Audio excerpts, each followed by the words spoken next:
புடலங்காவுக்கு சுத்தமான உப்பு, புட்டு செய்கிறதுக்கு ஒரு கைப்பிடி பச்சரிசி எடுத்துருக்கேன். அதே ஒரே கைப்பிடி கடலைப்பருப்பு எடுத்துருக்கேன். இது ரெண்டுத்தையும் நல்லா கழுவிட்டு கொஞ்சம் நேரம் ஊற வச்சு எடுத்துடலாம். ஊற வச்ச பச்சரிசி, கடலைப்பருப்பு, 2 பச்சை மிளகாய், ஒரு துண்டு இஞ்சி, ஒரு அரை சைஸ் பூண்டு, இது எல்லாத்தையும் நம்ம போட்டு அரைச்சி எடுத்துக்கலாம். சட்டியை காய வச்சு 3 ஸ்பூன் எண்ணெய் விட்டுருக்கேன். எண்ணெய் நல்லா காஞ்சி போச்சு. ஒரு பெரிய வெங்காயத்தை நல்லா பொடியாக அரிஞ்சு வச்சுருக்கிறேன். அதில் போட்டு வதக்கிக்கலாம்.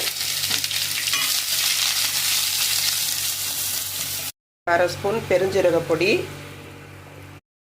இதோட பொடியாக அரிஞ்சு வச்சுருக்கிறேன் புடலங்காவையும் சேர்த்து நல்லா வதக்கி எடுத்துப்போம். பொடி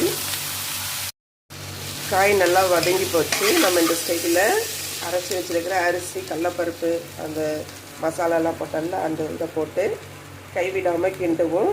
நடுவில் கொஞ்சம் கொஞ்சமாக எண்ணெய் விட்டு கிண்டணும், அடி பிடிச்சிடாத அளவுக்கு.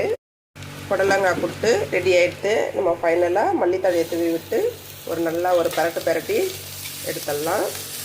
இதுதான் என்னுடைய சமையல், புடலங்காய் புட்டு.